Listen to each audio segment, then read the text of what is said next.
नमस्कार। कभी सोचा है किसी भी कंपनी की पूरी फाइनेंशियल हेल्थ मतलब उसकी असली हालत सिर्फ एक पन्ने पर कैसे दिख जाती है? आज हम इसी बैलेंस शीट के राज खोलने वाले हैं। चलिए शुरू करते हैं।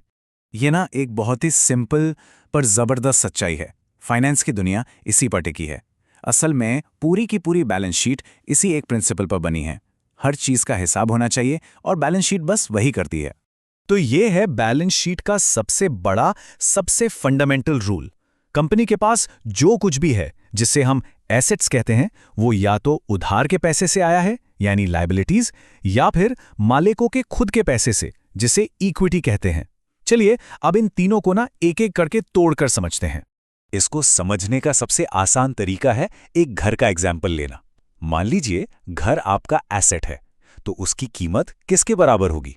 जो आपने लोन लिया है यानी मॉर्टगेज, और जो आपने अपनी जेब से डाउन पेमेंट दिया है यानी इक्विटी। देखिए कितना सिंपल है। और यही लॉजिक बड़ी बड़ी कंपनियों पर भी फिट बैठता है। ठीक है, तो अब आगे बढ़ते हैं और इस इक्वेशन के जो दो मेन हिस्से हैं, एसेट्स और लायबिलिटीज, उनको जरा गहराई से देखते हैं। ये समझना बहुत जरूरी है कि कंपनी के कंट्रोल में क्या है और उसे दूसरों को क्या चुकाना है। तो मोटा मोटा हिसाब ये है, एसेट्स वो सारी चीजें हैं जो कंपनी को भविष्य में पैसा कमाने में मदद करेंगी, जैसे मशीनें हो गईं या कैश। और दूसरी तरफ लायबिलिटीज वो सारे वादे हैं, वो दीनदारियां हैं जो कंपनी को दूसरों को चुकानी हैं। एसेट्स को हम बिजनेस का प्रॉफिट इंजन भी कह सकते हैं। क्यों? क्योंकि इन्हीं का इस्तेमाल करके तो कंपनी अपना काम करती है और पैसे कमाती है। और हाँ, एक इंटरेस्टिंग बात, बैलेंस शीट पर एसेट्स को लिक्विडिटी के हिसाब से लिस्ट किया जाता है। मतलब कौन सी चीज कितनी जल्दी कैश में बदल सकती है, उस क्रम में। जैसे कैश, वो तो पहले से ही कैश है, तो वो लिस्ट में सबसे ऊपर होता है। वहीं दूसरी तरफ एक बड़ी सी फैक्ट्री को बेचना और उससे कैश पाना, इसमें तो बहुत टाइम लगेगा, है ना? तो ये नॉन करंट एसेट्स में नीचे आता है। ये जो एप्पल वाला उदाहरण है ना, एक डिब्बे में बंद आईफोन और उसे बनाने वाली फैक्ट्री, ये इस फर्क को एकदम क्रिस्टल क्लियर कर देता है। चलिए अब सिक्के का दूसरा पहलू देखते हैं, लायबिलिटीज। ये वो पैसा है जो कंपनी को दूसरों को चुकाना है। एक तरह से ये वो फाइनेंशियल बोझ है जिसे कंपनी को वक्त पर उतारना ही पड़ता है। और जैसे एसेट्स को बांटा था, वैसे ही लायबिलिटीज को भी टाइम के हिसाब से बांटा जाता है। करंट लायबिलिटीज वो बिल हैं जिन्हें अगले 1 साल के अंदर अंदर चुकाना है, और लॉन्ग टर्म लायबिलिटीज वो कर्ज हैं जिन्हें चुकाने के लिए 1 साल से ज्यादा का वक्त है। अब जरा एक सिचुएशन इमेजिन कीजिए। किसी कंपनी को आज बिल चुकाने हैं, पर उसकी जेब में उसके पास कैश है ही नहीं। ये किसी भी बिजनेस के लिए एक बुरे सपने जैसा है ना? तो ऐसे में होता क्या है? कहा जाता है कि ऐसी हालत में कंपनी का दम घुट रहा है, और ये बात बिल्कुल सटीक बैठती है। इसका सीधा सा मतलब है कि कंपनी अपनी फौरी देनदारियों को पूरा नहीं कर सकती। उसके पास जो शॉर्ट टर्म बिल आ रहे हैं, उन्हें चुकाने के लिए जरूरी शॉर्ट टर्म एसेट्स जैसे कैश है ही नहीं। ये एक बहुत बहुत बड़ा रेड फ्लैग है। तो अब आते हैं हमारी इक्वेशन के आखिरी और सबसे जरूरी हिस्से पर, इक्विटी। आखिर ये क्या है? ये वो हिस्सा है जो असल में ट्रूली कंपनी के मालिकों का है।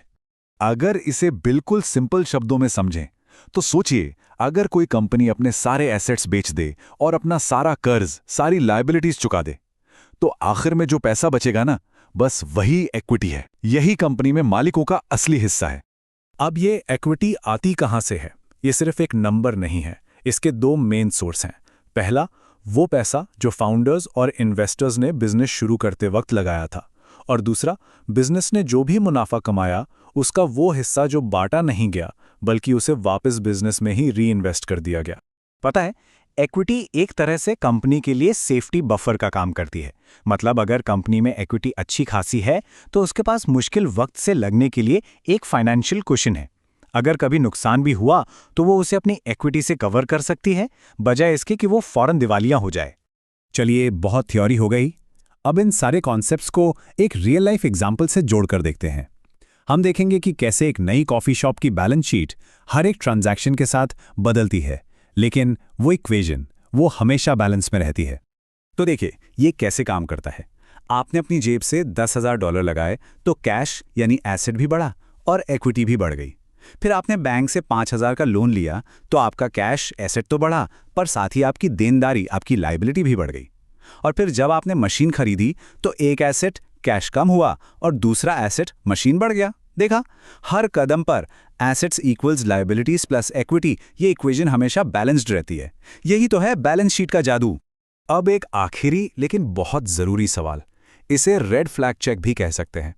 सोचिए, एक कंपनी है जिसके पास $1 मिलियन की फैक्ट्रियां हैं, पर कैश में जीरो, और कल उसे $5 लाख का बिल चुकाना है। कागज पर तो ये कंपनी बहुत अमीर दिख रही है ना, पर क्या ये सच में सेफ है? और जवाब है बैंक्रप्सी, दिवालियापन। यही वो कड़वी सच्चाई है जिसे समझना जरूरी है। कागज पर अमीर होने का कोई मतलब नहीं अगर आप वक्त पर अपने बिल नहीं चुका सकते। आपके पास कितनी भी कीमती मशीनें या इमारतें हों, अगर सप्लायर्स को देने के लिए कैश नहीं है तो आपका बिजनेस खतरे में है। Liquidity is king. और आखिर में बस ये एक बात याद रखिएगा, एक बैलेंस शीट सिर्फ उस एक पल की सच्चाई बताती है जब उसे प्रिंट किया जाता है, बस 1 मिलीसेकंड की। क्योंकि जिस पल आप उसे देख रहे होते हैं, उस कंपनी में सैकड़ों नए लेन देन हो चुके होते हैं और नंबर बदल चुके होते हैं। ये बस एक स्नैपशॉट है, एक रुकी हुई तस्वीर, कोई चलती फिरती फिल्म नहीं।